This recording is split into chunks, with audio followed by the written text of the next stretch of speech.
Hi, welcome back to my channel, and today I'm doing my 6 months post-op checkup for the 360 body lift and fat transfer to the breast.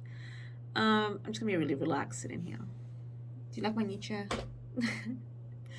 So this is one of the gifts that I got for myself because I deserve a comfortable chair.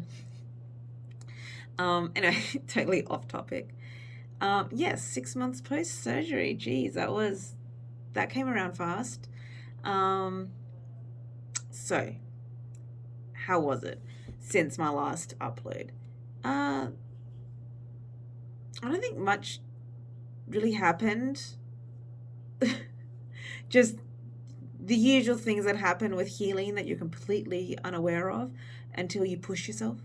So, not only is it's not my only surgery I had this year, it is my second surgery. So I think like my body sort of just had enough.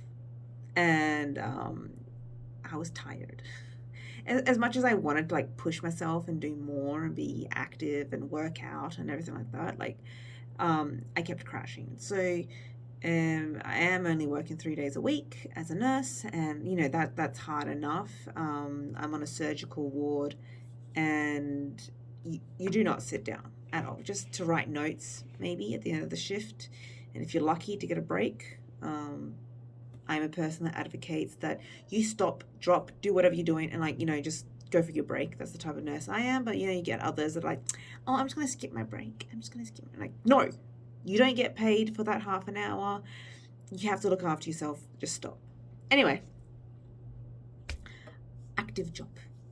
And every time I tried to work out, I got sick. So I think I was sick, like just with a very mild cold for like 2 months, maybe 3 months, you know. So I'm just into my 4th month at work, and it's just now that I'm like, yeah, I was able to work out. So I tried to start working out, hurt like a mofo for a week, tried again, and then did another muscle group and crashed again, and then this week is the first week that I've been able to keep on top of that workout routine and diet routine. So I'm not okay. One big thing which I have spoken about in previous videos is the eating disorder. Let's go with the eating disorder that I sort of developed with trying to lose weight. So I lost 14 kilos, but I didn't lose any more after that. And I lost it pretty much in the first 3 months of me dieting. So the rest of those 2 years, it was just an eating disorder, and a fear of gaining weight. So when I you know had the surgery, I had to stop, you know, the eating disorder, and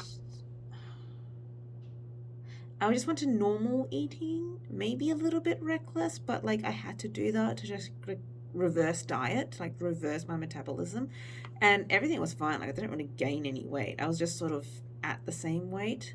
So pre-surgery, the day of surgery, I was 73 kilos, and I'm pretty much sitting on 74 kilos now. I don't know where that mass went that I lost. So in the surgery, I would have had like 7 kilos cut off, removed, whatever. I don't know why I'm not 7 kilos lighter. One theory is because I could not do any physical exercise, like especially weightlifting, for 2 years, I lost a lot of that muscle mass, and now I'm gaining that muscle mass back. So even just walking around the wards and stuff, like I have felt my muscles come back.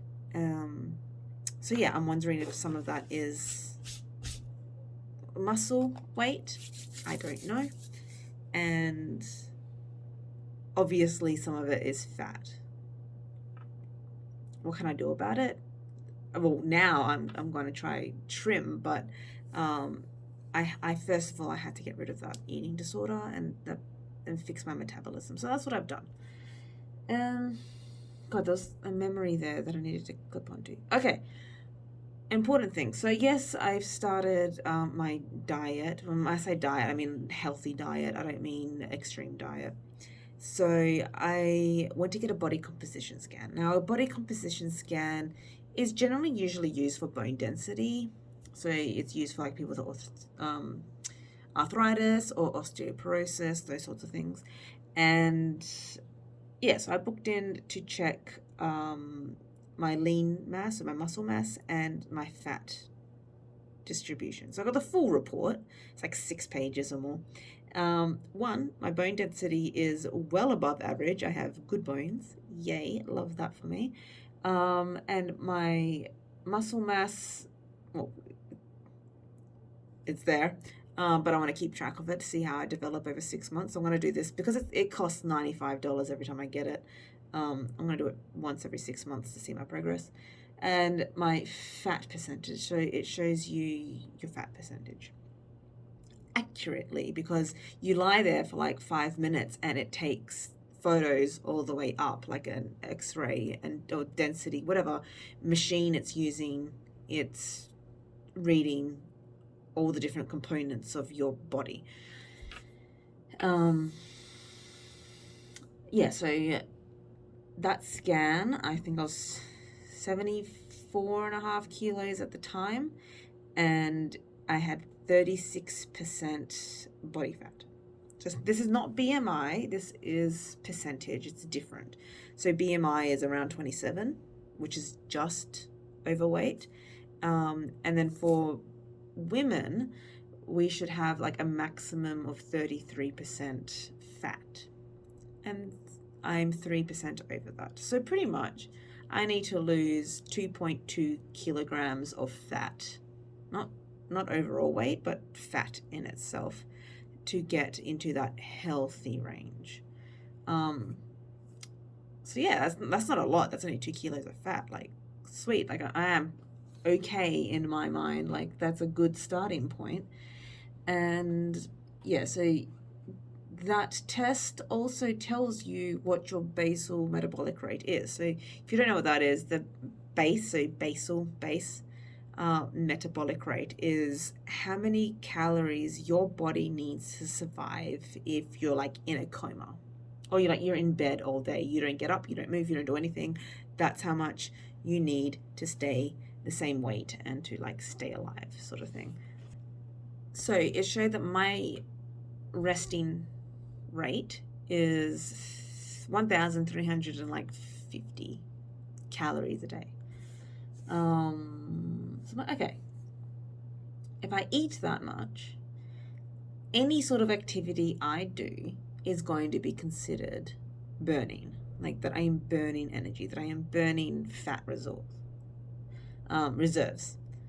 And that's pretty much where I'm starting at.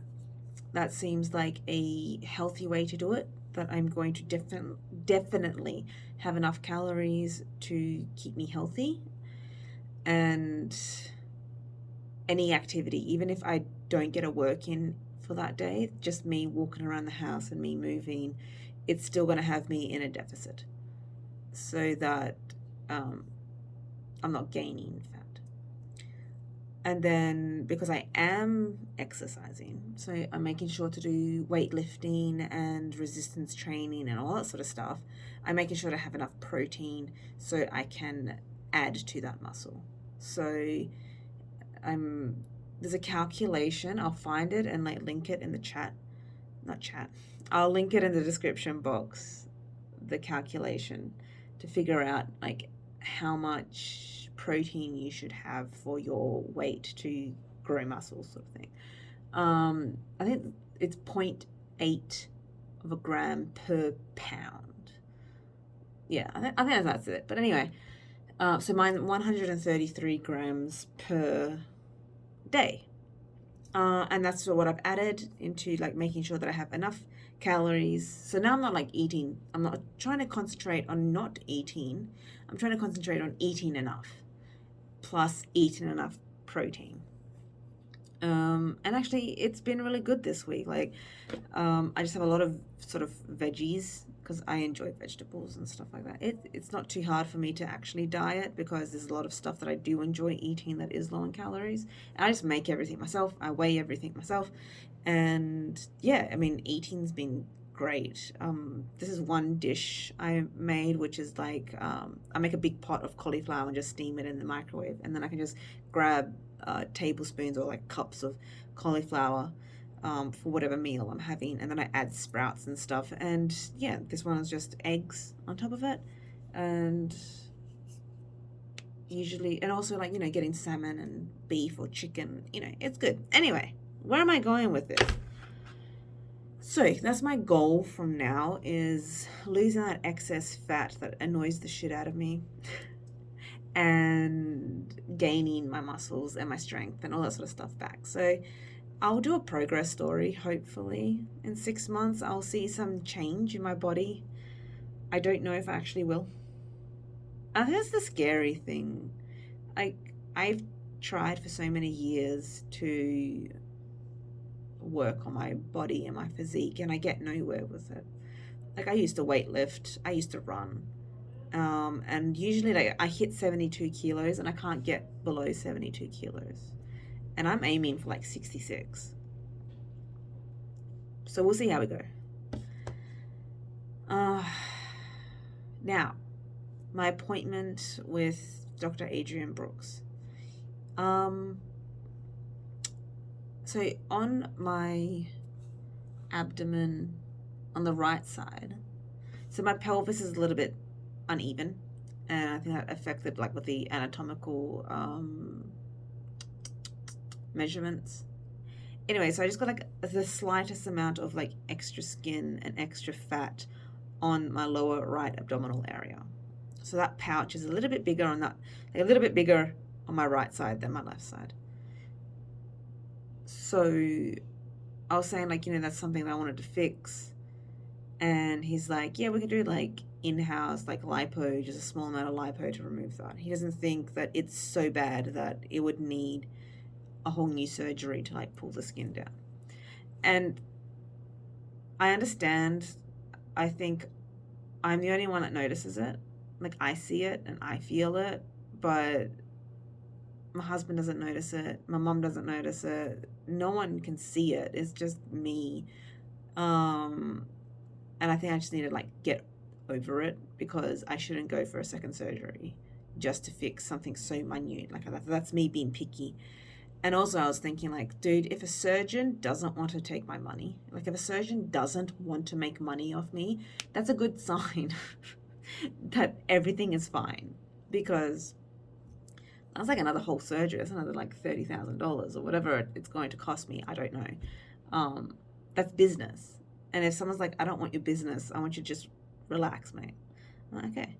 Like, he thinks it looks good. He wants to share the images. He's not allowed to share the images anymore. So I guess APRA has cracked down on social media policies about sharing client images, which sucks, because like, you know, I'm happy for him to share it. I share my images on Instagram, which is a live platform, and I mean, not live, public. And on here, like, I share it because I think he does good work and I'm happy with my results. And I know I just said that I was unhappy about one thing, but this is me being nitpicky. This is not, no one else can notice this. This is just me. And I can live with it. And I could go for the lipo, but I'm like, don't. Like, I didn't get an infection. I am healed well. Let's not tempt fate and fuck it up. So anyway, I did share an image. This is the image I shared on Instagram in a bathing suit. Yes, not a bathing suit. This is a bikini. I haven't owned a bikini since I was 16, because the last time I wore one, because like my tits are fucked. They're so ugly. The way that they you know, were tuberous and hung over, like you could see my breast inside of the bikini. Anyway, it was just gross. So yeah, I went bikini shopping. That was like a highlight. And I'm like, I need to find what suits me, because yeah, I still have like the extra fat and skin under my arms, like on the outside of the breast, like that still exists, and triangles just do not look good on me. I've got a big chest, I have broad shoulders, it just looks stupid. So this sort of design is really nice. I cannot go with no straps because, again, big shoulders.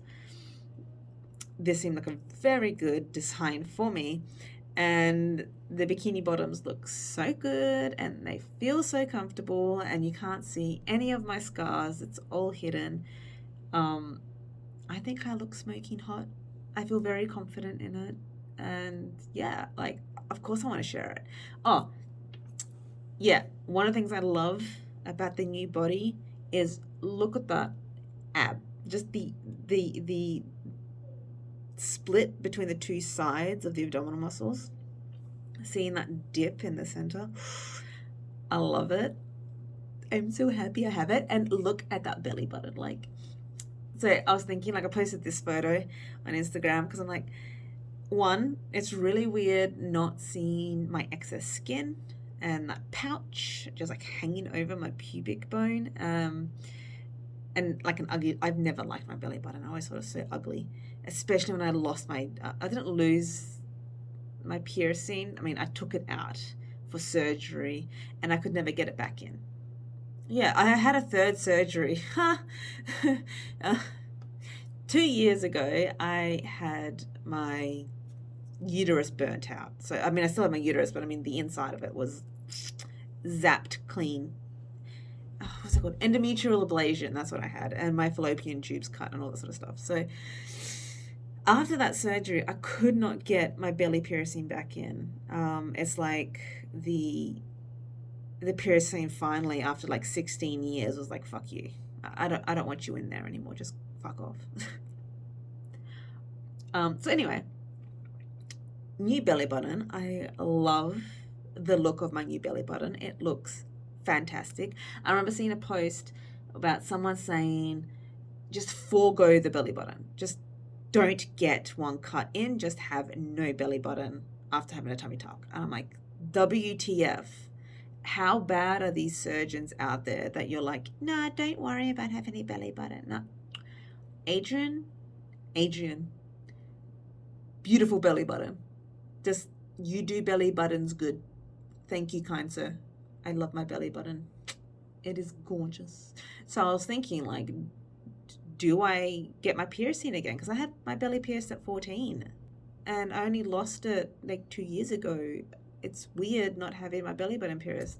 And it's like, oh, but I love the way it looks now. What if it looks manky if I get it pierced and I don't like it? So at the moment, it's a no. I don't have a strong drive to get it re-pierced.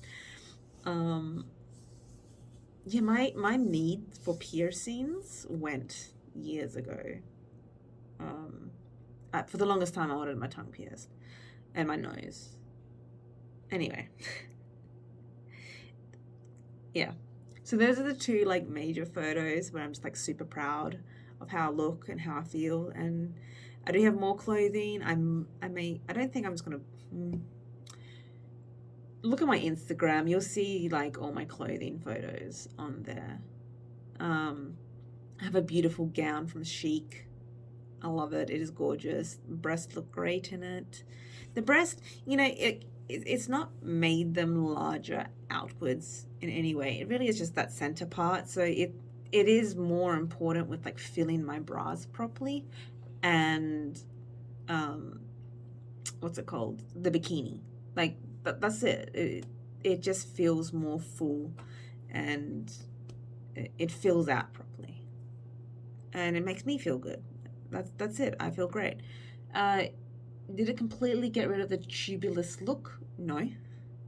It still is more forward, like, and I still have very large areolas, and I'm not going to do anything about that because I don't want to cut my breast. I don't want to cut my nipples out. I don't want the lollipop scar. And I just don't want that surgery for me personally. I don't want it. So I'm happy to live with what I have, which is pretty much sagging but nicer shaped breast. It's nicer. It's not perfect. It's not amazing. but they're mine. I'm happy with them.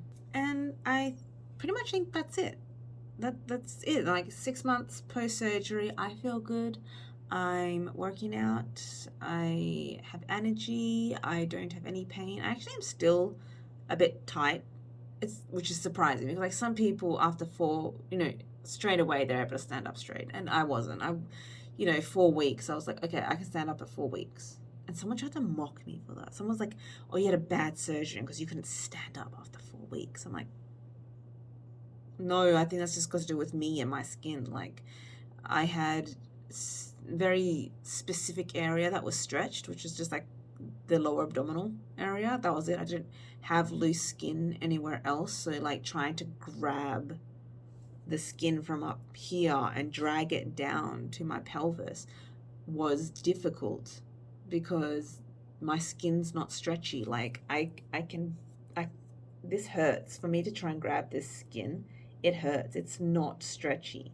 I don't have stretchy skin. So yeah, it took a long time for my non-stretchy skin to stretch and feel comfortable to stand up. So even now when I like stretch like this,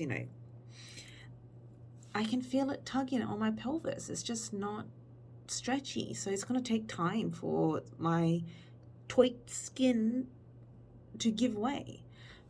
Compared to others that have a lot of elastin in their skin that can pull, a lot of their skin. They can just go bloop. I can't do that. Of course they're going to stand up straight because their skin has more elastin. I just don't have that much elastin, which, I'm lucky, I guess, but that's probably why I have such bad stretch marks from pregnancy. My skin didn't want to stretch during pregnancy, so it tore. So yeah. I'm still tight. What can I say? And I'm 33. I mean, this was like an older woman. She looked like she was in her 70s. And she was going off at me, full on ripping into me because I couldn't stand up straight. I'm like, and trying to give shit to my surgeon. I'm like, nah, it's just individualistic skin. Like, get over yourself, love. I'm happy for you that you could stand up after the surgery. I couldn't. Calm down. Oh, my abs hurt. So yeah, I did an ab exercise yesterday, and yeah, muscles are good. My muscles are good. I don't have pain in my back and my pelvis and my abs anymore. Like, I'm really happy I had the surgery. That I had all these surgeries. I was a mess before, and I feel like I'm on my path to a better life. Like, I'm only 33 for fuck's sakes. Yeah, I had my birthday. Yeah, I'm 33.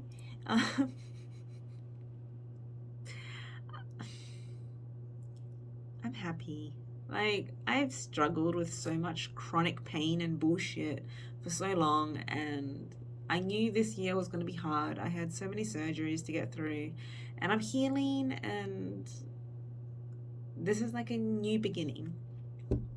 It's a new beginning, and this is where I get to get stronger and fitter and work toward more of that toned, chiseled body and just enjoy the rest of my life, hopefully with less pain than I did before. So yeah, I hope you enjoyed listening. If you have any questions, just pop them down below and I'm happy to respond. And yeah, follow me on Instagram where you'll see more of my body journey. Like, yes, losing fat, but gaining muscle, getting fit, having fun in this new body, and just more makeup looks. I hope you like this makeup look. I am going to edit it and upload it so you can see how I got this makeup look. It's gorgeous. I love it. And yeah, so I hope that I do see you again on my channel. Please subscribe if you haven't already. Please like this video if you haven't already. And I hope that I'll see you next time on Makeup and Science.